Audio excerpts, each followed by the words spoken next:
Oi, mulheres, voltamos com o nosso programa e agora recebendo a doutora Elaine Moreira. Que prazer em te receber.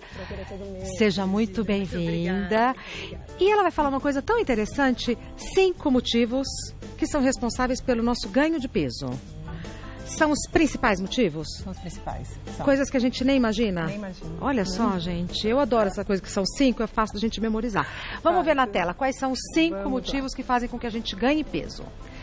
Sedentarismo, insônia, alimentação, genética e estresse.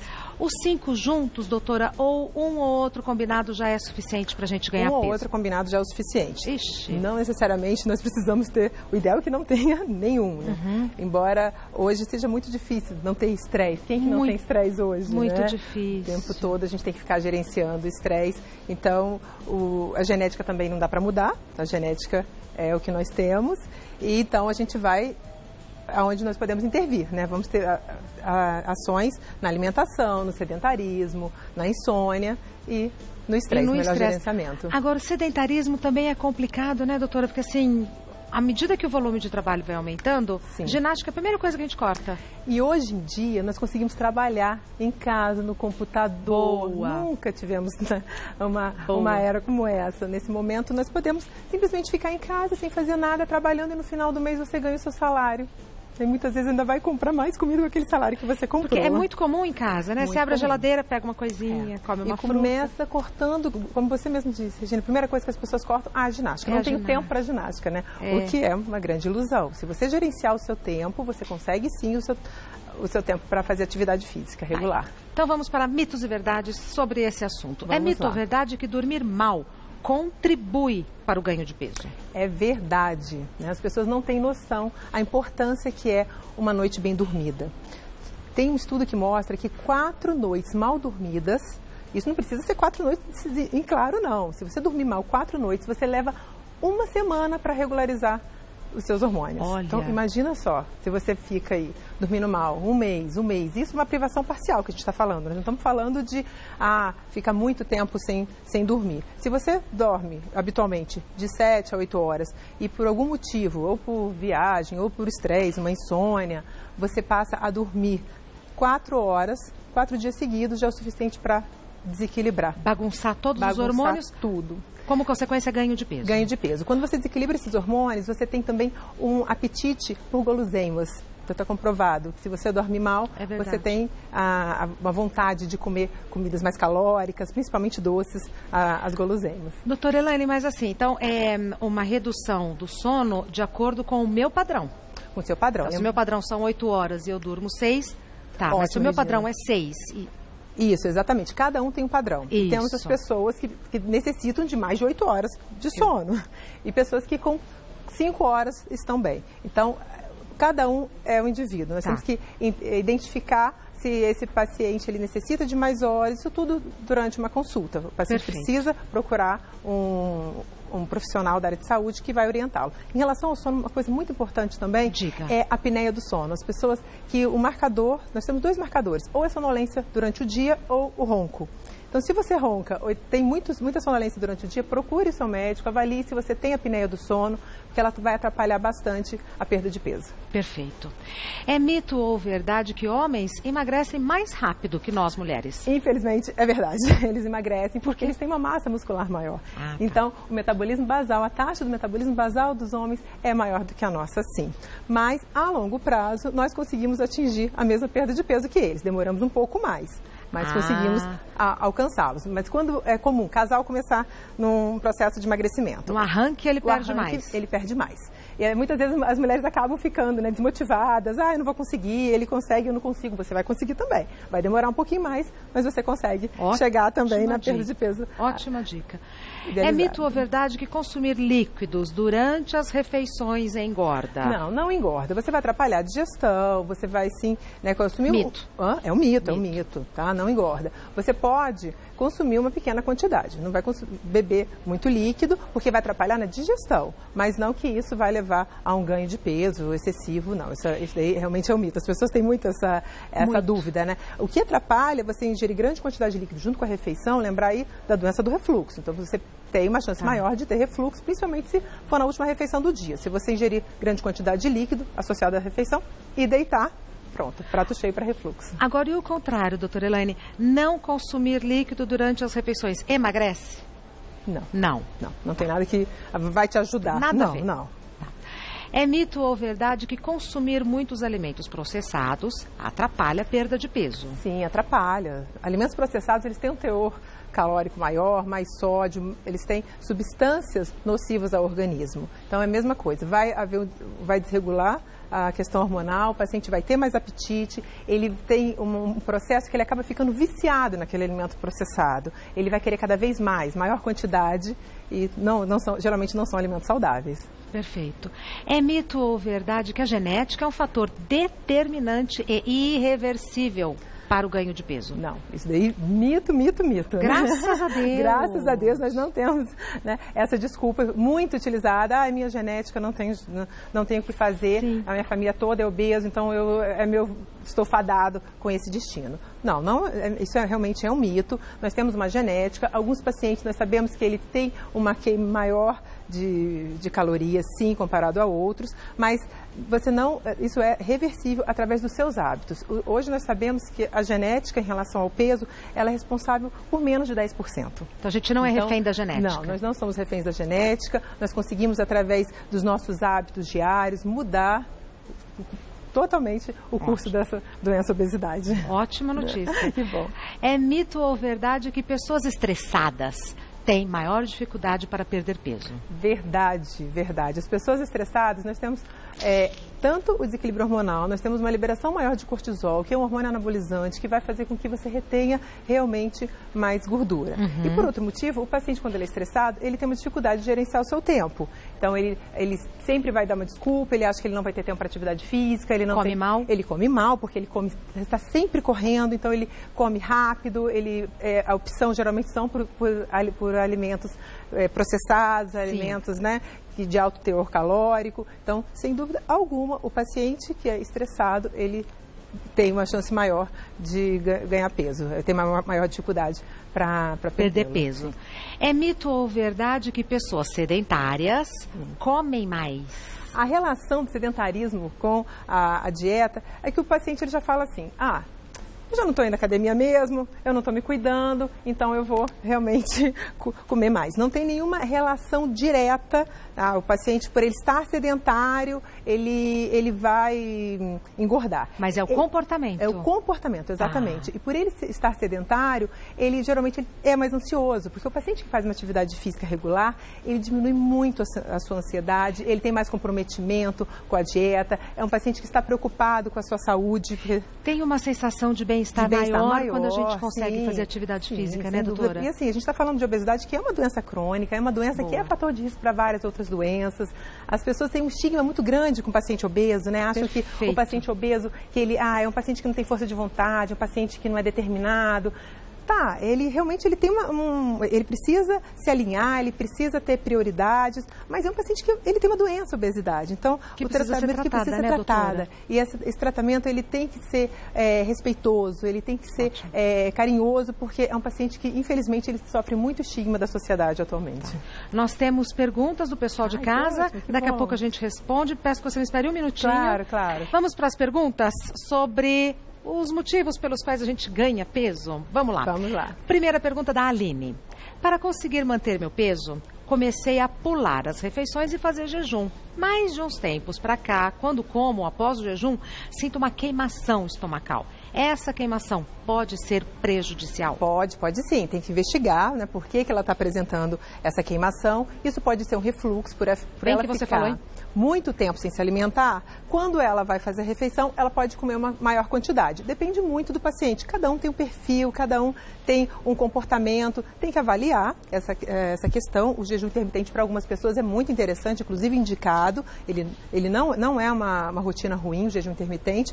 Mas se ela continuar fazendo esse jejum prolongado, né, esse pulo das refeições, e quando chega na próxima refeição, ela come uma quantidade exagerada, rápido, sem mastigar o alimento, ela pode predispor a um quadro de refluxo. Então, essa queimação pode, eu não estou falando que é o refluxo, sim, tá? Mas pode ser, sim, um quadro de refluxo, mas tem que ser investigada, tem que procurar um médico gastroenterologista, fazer uma endoscopia se for necessário, depende muito também da história familiar dela, enfim, cada caso é um caso. Mas a Aline mesmo diz, essa queimação pode ser prejudicial? Pode sim, Aline, pode, tem que investigar, tá?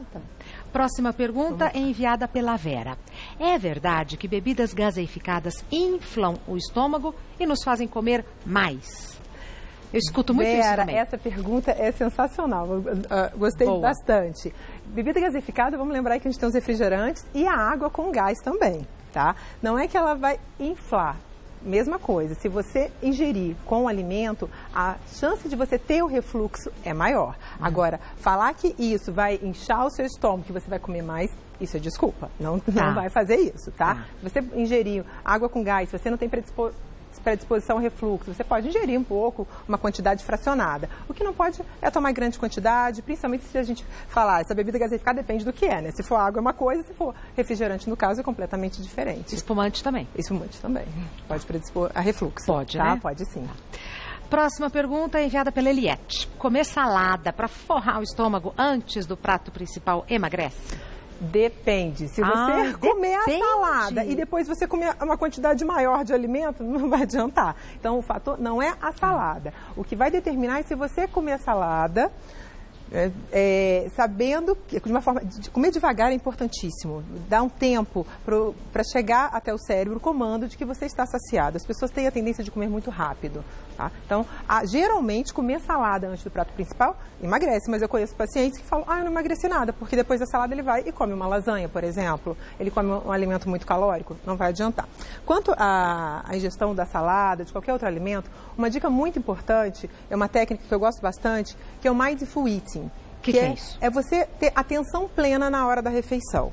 Essa ferramenta é sensacional, simples, e que na hora que você for comer, claro, sempre sentado, televisão desligada, celular longe, de preferência no silencioso. Não é na praça de alimentação do shopping. Assim, se você não tiver como, mesmo na praça da alimentação, você tem como fazer o Mindful Eating. Então, que seria? Você vai sentar, na hora que você receber o seu prato, primeira coisa, você vai olhar, você vai usar todos os seus sentidos. Então, você vai olhar para o seu prato, você vai olhar para aqueles alimentos, identificar as cores e trazer a sua presença para o momento local. Não ficar pensando em outras coisas. O que acontece? Então, geralmente, você está conversando com alguém, você está pensando em outras coisas, pensando que você deixou de fazer o que você tem que fazer. Então você olha o que você vai comer. Olhar. Depois que você olhou, você sente o aroma. Quantas vezes a gente sente o aroma? Geralmente nunca. A gente já senta para comer e já está comendo rápido. Quando é uma fruta é mais fácil, você pegar, sentir a textura. E na hora de comer, comer devagar, sentir o paladar, sentir os gostos, o que aquilo te transmite. Então, assim, valorizar aquele momento. Valorizar aquele momento. Não é engolir, sabe? Literalmente é um momento sagrado, a hora das refeições. Concordo plenamente. E as pessoas não têm esse hábito. Esse simples hábito, isso não precisa fazer nenhum curso, não precisa ter nenhuma formação. Pode ser na praça da alimentação Pode ser na praça da alimentação. Porque você se concentra ali, né? Você vai se concentrar. É só trazer a sua consciência para aquele momento daquela refeição. E isso faz com que você ingira uma quantidade muito menor de comida, sinta saciado mais rápido. Olha, uma dica de ouro. Dica sensacional. Essa dica eu gosto bastante. Muito obrigada. Próxima pergunta enviada pela Leni. Para emagrecer, é melhor comer de 3 em 3 horas ou fazer jejum intermitente? A pergunta de $1 milhão. Leni, essa pergunta é sensacional, né? Porque parabéns. A rotina, a frequência com que você se alimenta é muito individual. Tem pessoas que se adaptam muito bem ao jejum intermitente, desde que não tenha contraindicação. Por exemplo, idosos, crianças, gestantes, diabéticos não podem fazer jejum intermitente. Mas se você não tiver nenhuma contraindicação, pode sim fazer o jejum intermitente, desde que você se adeque àquilo, tá? O problema do jejum intermitente é o quê? O paciente que já tem uma predisposição, algum distúrbio alimentar, uma bulimia, uma anorexia, isso pode gatilhar esse distúrbio, tá? Mas o paciente tem que ter uma predisposição. O que é o correto? É orientação médica. As pessoas vão aonde? Em site, em rede social, leem o que está lá e segue o que está escrito e não vão procurar o profissional. Então, tem que procurar um médico, um profissional da área de saúde que vai orientar. Então, o jejum intermitente pode ser feito desde que você tenha esse preparo, que você tenha essa consciência por um tempo curto, porque ninguém vai viver de jejum intermitente a vida inteira. O que é o tempo curto?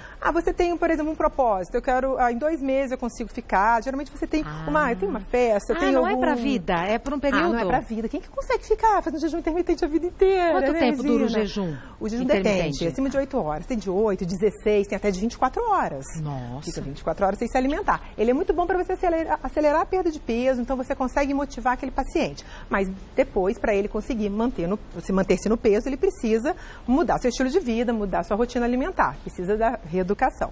Comer de 3 em 3 horas, tem pacientes que precisam realmente desse fracionamento, comer a cada 3 horas. Não é comer uma grande quantidade, muito menos alimentos calóricos. Mas tem pacientes que realmente sentem fome de 3 em 3 horas, que é inviável, não consegue fazer jejum de 8, 12 horas. Mas esse paciente, ele tem que ser um paciente organizado.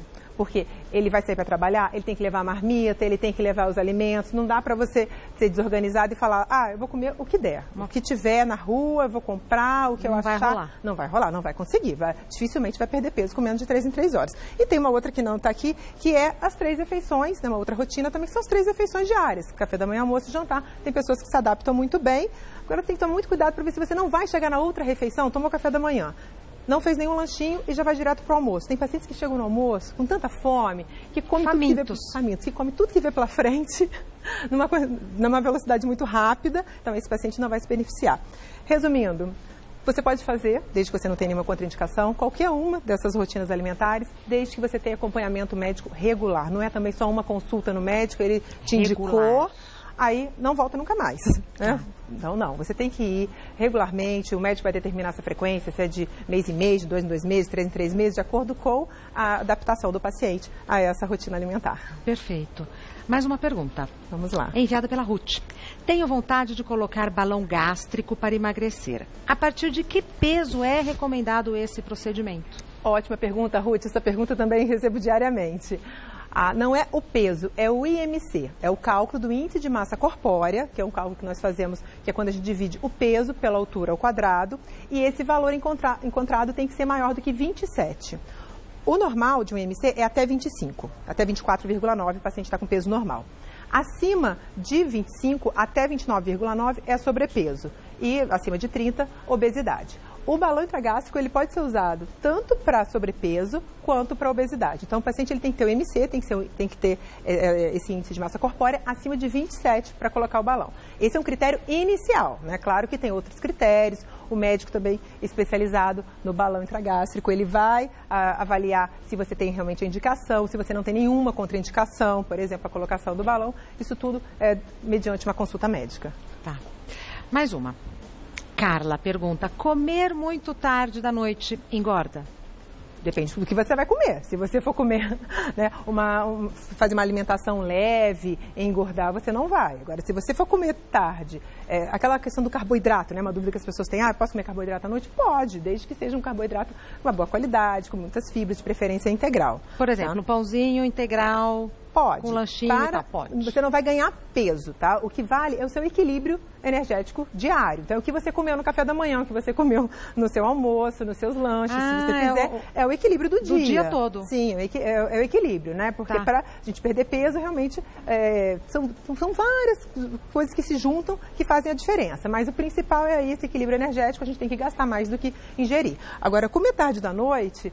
A questão é o refluxo, né? A orientação é que a última refeição seja pelo menos 3 horas antes de dormir. Mas então, é complicado porque quem trabalha, estuda... Você chega em casa... Muita gente estuda à noite. Leve a sua refeição para o trabalho. De repente come na condução, né? Não tem jeito. Regina, quem quer emagrecer... Primeiro ele tem que se conhecer, ele tem que ter autoconhecimento. Olha que interessante. Se ele não te conhecer, não vai adiantar, porque ele tem que saber quem é ele, para descobrir a sua motivação, né? A motivação pode ser desde, eu quero ter mais disposição para brincar com os meus filhos, ou então, eu vou casar, eu tenho uma formatura. Ou não estou satisfeita comigo. Não estou satisfeita, eu quero ser uma pessoa mais saudável. Essa é a motivação. E a pessoa tem que ser organizada. Ela tem que ter o seu autocuidado, ela tem que se cuidar. O médico está ali para orientar, para informar, para apoiar. Inclusive, consultas irregulares, a gente sabe que isso influencia muito na perda de peso, tá? Não só com o médico, como com a equipe interdisciplinar, psicólogo, nutricionista também é importante. Mas o paciente tem que ser organizado, ele tem que ter prioridades, ele tem que ter o horário dele da atividade física, ele tem que se organizar em relação à dieta. É um projeto de vida, né, doutora Elaine? É um projeto de vida, claro, em busca de saúde. Doutora Elaine Moreira é gastroenterologista. Falei, consegui falar. Foi um prazer te receber. Todo meu. Obrigada. Ela tem um site que é Instituto Endovita. Endovita com 2 T's, institutoendovita.com.br. No Instagram você encontra a doutora Elaine como @DRA Elaine Moreira, DRA de doutora, @DRA Elaine Moreira. No Facebook, Elaine Moreira. Simples assim e direta como ela é. Muito obrigada. Obrigada pelas dicas de ouro, viu? Obrigada pela oportunidade. Aprendemos muito. Obrigada. Obrigada.